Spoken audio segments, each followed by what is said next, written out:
Hey folks, it's Wednesday, October 20th, which means it's comic book time. So here we go, in no particular order. Everything that I had pulled for me, and a couple extras. So let's start with Batman Catwoman issue 8. DC Black Label, Tom King, right? And Liam Sharp. Not a bad series. I think it falls between Tom King's Strange Adventures Black Label series and his Rorschach Black Label series. But three separate timelines: pre-Batman Catwoman getting married, and then when they're married, and then after Batman's dead. Spoilers. But if you've read the first issue, there you go. But not a bad series if you're a Batman and Catwoman fan. And it has Phantasm from the amazing Batman the Animated Series Mask of the Phantasm movie. Then we have Fight Girls number 4 of 5. Fantastic book from Frank Cho. Basically, I think it started with 10 women that are going to these different planets with horrible terrain and monsters and stuff, and they're fighting to become the queen of the galaxy. And there's intrigue and stuff going on as well. It's been really good. That is from AWA Upshot, one of my favorite of the small presses. The Death of Doctor Strange number 2. And I grabbed this Joe Jusko Marvel Masterpieces cover back in the day when comic book trading cards were huge. There was a line of Marvel Masterpieces that were all just pictures like this from Joe Jusko, who's a fantastic artist. And this month, they've been doing variant covers of these. And I haven't... there's a lot that I would have just grabbed, but they're not books I get, and I'm not that wealthy, or wealthy at all. So I think this is the first book that's been on my pull list that has had one of these Marvel Masterpiece covers. I'm behind, have not read the first issue of this miniseries yet.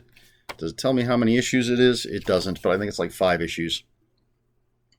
So I can't say if it's any good, but love that cover. Legends of the Dark Knight number 6 from DC. And this is an anthology series. So the first storyline was one creative team. I believe this is the second storyline. It's a different creative team. I don't think the continuity is in any particular order. I think the stories can take place at any point. I'm not 100% sure at this point, but anyway, good Batman stuff that's separate from the main storylines. All right, here we go. This is Refrigerator Full of Heads. It's from DC. It is part of their Hill House comics. Joe Hill presents Hill House, and this is written by Rio Yours. This is a sequel, I'm pretty darn sure, to Joe Hill's Basket Full of Heads. It has the same axe, so I assume it's a sequel. And that was great. This is the first new Hill House book since that initial run of 5-6 titles from, I believe it was last year. And they're all sort of curated by Joe Hill, and he wrote a few himself. So I'm looking forward to this. Rio Yours is a great writer, and I dig the Hill House stuff. Then we have DC Black Label, Catwoman Lonely City Book 1. This is one of the oversized ones. Again, I can pull out... Here's a black label, and here's another black label. You can see the size difference. Don't know how they make that choice. I think I say that every time. But it's black label, so I'm going to pick it up. And it's written, drawn, colored, and lettered by Cliff Chiang. I apologize. So it looks pretty cool. I like the art. Should be good. Then we have, hopefully this will show up. I didn't take the plastic off. It's in shrink wrap. Destroy All Monsters. Oh yeah, that looks fine. A Reckless book by Ed Brubaker and Sean Phillips. This is the third one. These are original graphic novels.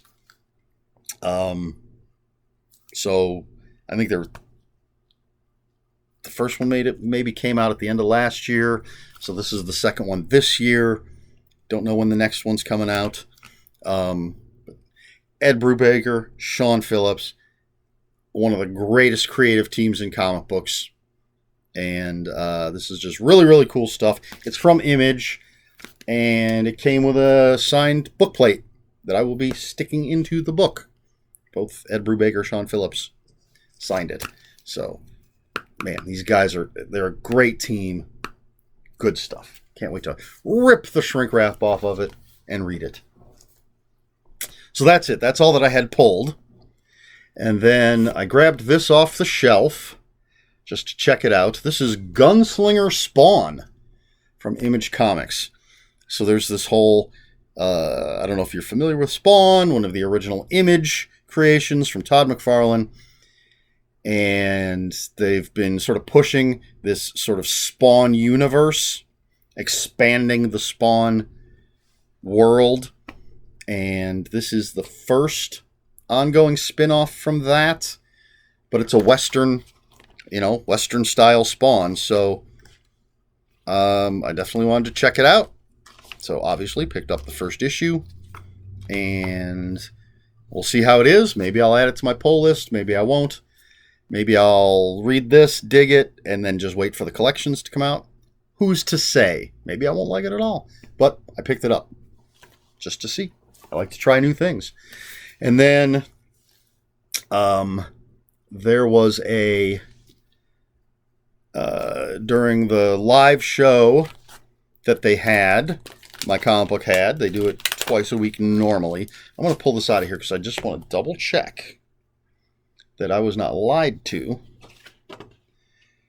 And you get to see me look at this stuff. And I cannot find the information I am looking for. Let's see if it's in the back. Well, that's a letters page. Where's the credits? I want the credits. There we go.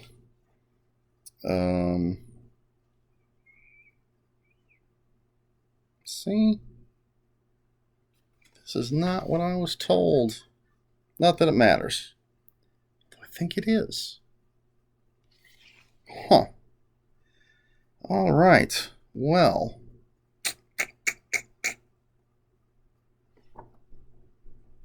I'm not sure. Okay, so anyway, this... I apologize for that. This is a sketch variant cover of Thor. And... see,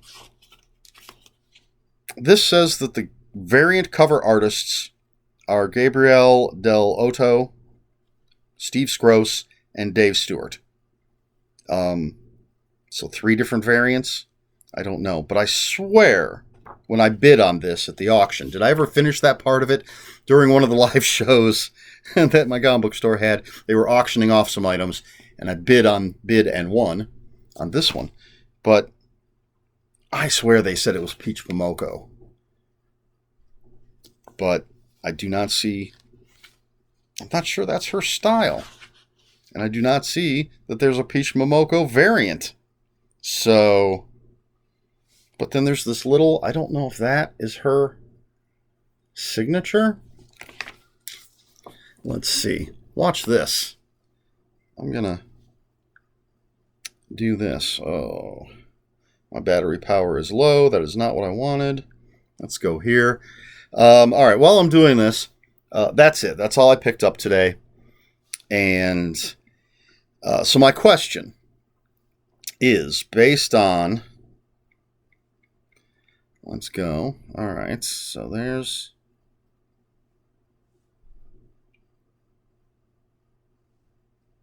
is that the official? Okay. Based on the Rio Yours comic that came out. See, that does not look like the signature. So I think I was tricked.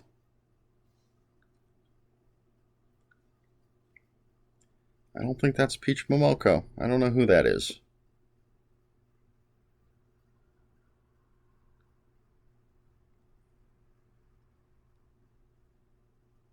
Well, now that could be. See, okay, I'm going to show you. So you see that. And then, if you look at that,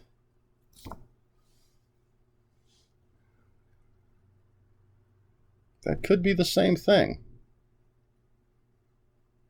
I don't know. But anyway.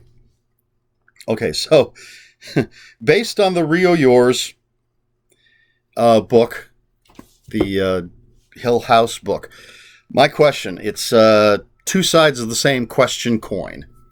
For the people that are generally just comic book readers, if you read, let's say, Refrigerator Full of Heads, that's written by someone who is more widely known as simply an author of books, and you read that, you love it, are you likely to go out and then read his novels or not? And then we'll flip that. And if you are a fan of Rio Yours novels, or any authors, and then you find out he's written a comic book, are you likely to go and read that comic book? This answer is easy for me. I have found a ton of great authors because they wrote comic books. I found their comic book work first. I've considered doing some videos on this, sort of highlighting some of the authors that I discovered through comics and then read their books and absolutely loved them. So for that side of the coin, yes, if I find out someone writing a comic that I love has written books, I'm checking that stuff out. The other way is less likely simply because I'm likely to pick up the comic anyway, depending on what it is. But for example, Walter Mosley, author of the Easy Rollins series, among many other things, is writing a mini-series starring The Thing from the Fantastic Four. You know, the big orange Rocky guy. So I'm excited about getting that. I'm waiting for the trade paperback, but I'm excited about that, and because Walter Mosley's writing it. But I'm a fan of The Thing, so I would be picking it up anyway. On the other hand, Victor Laval has a comic. I've already ordered the trade paperback. It's from a smaller press, so without his name on it, it's something I may have just passed by and never even given a second glance. But because it's Victor Laval, I ordered it. So it does work that way. An author I like writing a comic, I mean, it will work that way, but chances are they're writing something I'm already going to be interested in. I mean, not 100%, obviously. Or Krista Faust, another perfect example. I'm a fan of Krista Faust, her hard case crime stuff, and picked up, actually, my first stuff from AWA Upshot was something that she was writing, Bad Mother. So, anyway, what are your thoughts on that? Do you cross over? Will you cross over for a writer you like? Essentially is the question. So let me know in the comments below. That's all I've got for you. I do think maybe that's Peach Momoko. That signature looks like it matched, but can't say for sure. Anyway, that's all I've got for you. If you have any comments, questions, or corrections, if you know for a fact that that's a Peach Momoko cover, let me know down in the comments below. Comments are open for spoilers. Just post spoiler warning. We try to be polite here on my channel. Please like, share, and subscribe. And if you care to follow me on other social media, my Twitter is @Ronin5757. My Instagram, where I post pictures of books, comic books, board games, and fuzzy animals, is ErikSmith5757. That's Eric with a K, ERIKSMITH 5757. That's all I've got for you. So until next time, read more comic books.